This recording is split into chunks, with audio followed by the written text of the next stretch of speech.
Hello, Chris Howard from Lace Partners, back again for another one of our HR on the Offensive Live. And today I have a debutant on the live stream. It's Jo Schwabl, who's from our People and Workforce Analytics team. You all right? Yeah, good. Feeling good? Thank you. Yeah.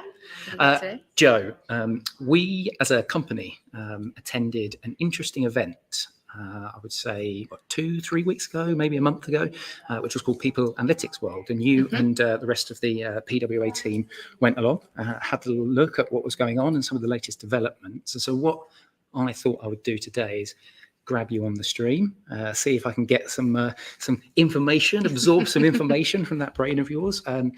Just really talking about some of the interesting points that have come out of it. And just for context, for those of you watching this video, myself, Jo, and Nancy Allen, also in our People and Workforce Analytics team, recorded a podcast last week that we actually recorded. It won't be out for a couple more weeks, but there were some really, really interesting things that you guys talked around like skills, competencies, the different types of ways in which AI can play a part. I'm not going to ask you to go through the whole of that because we talked about it in the podcast, but I thought today maybe we would just pick out one or two bits that we can go through. Probably just to get us started off, if you can tell our audience just a little bit about the actual event itself, like who are the type of people that go there, what are the types of conversations that tend to happen, and your just general sort of feeling about the experience of it.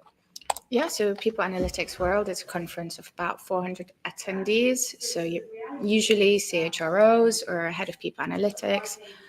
And it's really good and open and frank discussion, which is why it's one of my favorite conferences to attend, because you don't only have speakers talking about the good parts of analytics, but you have a lot of speakers that talk about their journey of analytics, what went wrong, what they would do better the next time. So it's quite open, which is very rare for these type of conferences. Yeah, and I guess it's a good opportunity to do a bit of benchmarking, isn't it? Because it's all very well focusing on us and our team, but actually being able to network with peers, see what other people are doing. I guess that adds a lot of value to it as well, right?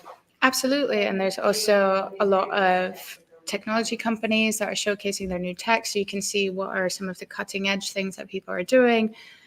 AI, what's the newest thing, of course, was quite a hot topic, but also on a skills level, what different vendors are doing. So it's not just about speakers and companies, but you can also see what is the new tech out there and how it's being used. Yeah, really, really important, and certainly very, very interesting, and particularly in this field where you've got such advancements. And we've spent so long over the last 18 months, 2 years, as we've built out like the People and Workforce Analytics function. We spent a lot of time talking about the value and how HR needs to be spending more time looking at its people data and analyzing its people data.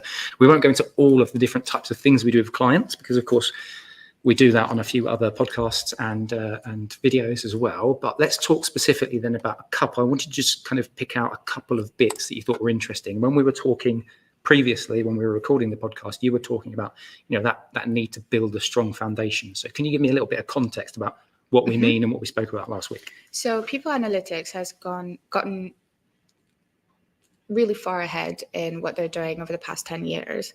And there's some cool things that people are doing in the SWP space with different vendors, but a lot of companies are also now looking back and saying, what could they do better? And they're realizing if they want to integrate AI, if they want to have all these shiny new toys, it's really also about going back to the foundation, making sure you have good data quality, making sure that you have robust data privacy and ethics in place so that you get the trust from the people, so that they give you the data, ensuring that you have all the skills in the team to produce the data output that you want.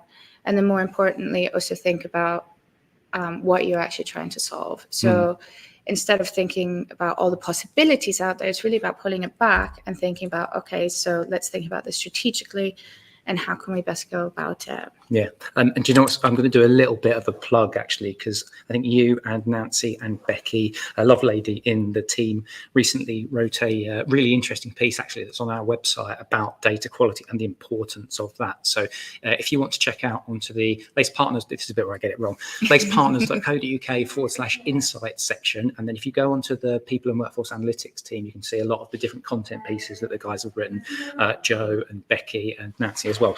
So we talked a little bit about them importance of getting those foundations in right, the importance of data quality. But one of the really, really interesting things that I really thought you picked up on when we were reflecting on the conference itself was this idea of kind of skills and competencies and building kind of like what are the skills needed for people analytics people in the future, and what were some of the hot topics and the discussion points that were being discussed at the conference then last week, a month ago. So talent and skills was mentioned in one form or another in almost all of the presentations except for a few, and that is because talent data is so difficult to collect and to transform. So as a data set itself, it's not easy to manage, but it is in a way that holy grail, because talent data allows you to understand what workforce you need in the future, what skills do you have, what skills do you need to redevelop if you want, especially with AI, how is that going to change the workforce? You can't do those things if you don't know what competencies you actually have in the workforce. And there was one of my favorite talks was by Eckelhard Ernst from the International Labour Organization, where he mentioned that one of our issues is that we're not tracking capabilities and skills as an employee progresses throughout their life cycle in a company. And so this is really important because that makes it very difficult as you stay longer in a company to switch careers in a company or move to another job. And just this whole concept of how do you collect talent data? You'd have to update it constantly. So it's a huge area of HR analytics. And I agree with a lot of the speakers that is going to be one of the big things next year or in the coming years, is actually this focus on how do we base analytics off of talent data. And there was also a lot of different tech companies that were trying to tackle that, like TechWolf, which was a skills taxonomy software. But again, they were having that issue with it's very labor intensive to collect that data. So that's going to be the golden nugget, I think. It's not necessarily going to be AI. There might be some use cases for it, but I really think the next big focus for analytics is skills and competencies, which goes back to build a strong foundation. So it all links back into that, where we need to have that strong, good data foundation and make sure that we understand what is the actual key business problem we're trying to solve. Yeah, absolutely. And do you know what's interesting about that? Just as you were talking, I was thinking about my own journey, and maybe your journey as well. So the Chris Howard that joined Lathe Partners 5 years ago, the skills that I have acquired over that time are very, very different to the person that I am now. Where is that tracked? And then when you multiply that out to a 10,000 person business, a 20,000 person business, it kind of feels like an impossible task, right? That's why it's a bit like the golden nugget, because it is that missing link that will help us to combine people data with business problems. But where do you even begin? I mean, if you're in a company for 10 years, everyone knows the struggles of, okay, how do you even write your CV? Mm-hmm. How can you do that internally? So that's why I think it's going to be pretty big. For SWP, which is all about talent and making sure that you have the right talent future, it works because it's very focused.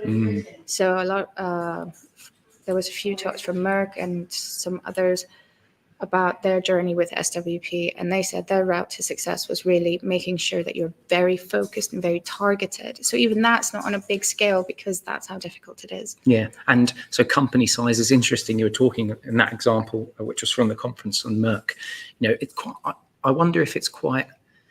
Again, it adds value to going along to this sort of conference if you're somebody who is looking at what's happening, maybe with my peers, not necessarily in my industry or maybe in my industry, but just in other industries that are doing a similar sort of job, and the value of being able to recognize, do you know what, not everybody is, I wonder how many people have actually cracked it and are nailing it.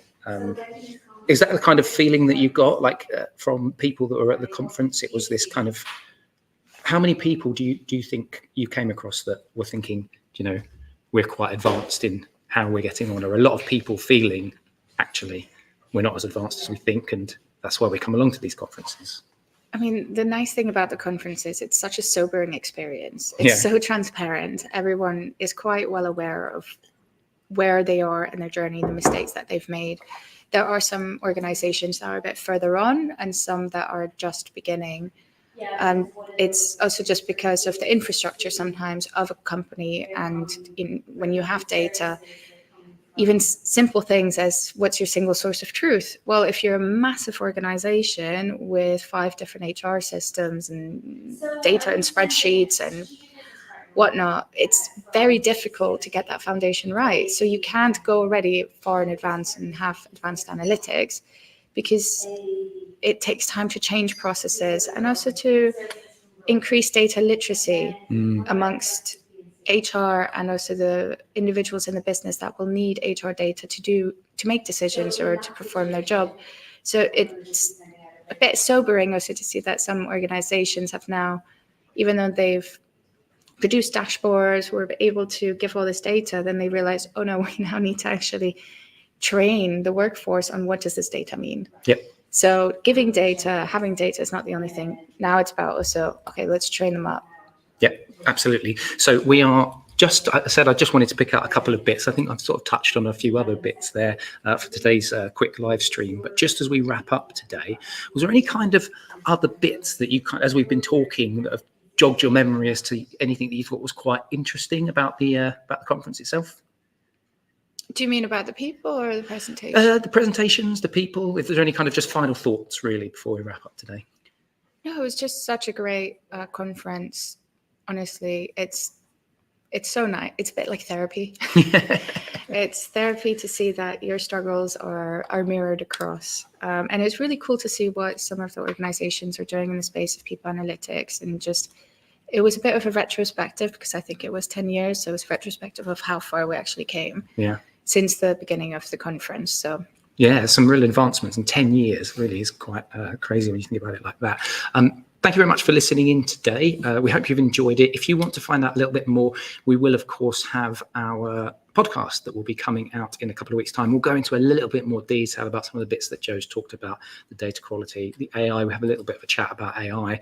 Of course, we talk about the skills and competencies and just any of the other nuggets. And Nancy has some quite interesting things to say about that as well. So from myself, thank you very much for watching, and also from Jo as well. Thank you very much for joining us today. And hopefully we'll catch you next time on the next HR on the Offensive Live. Bye-bye.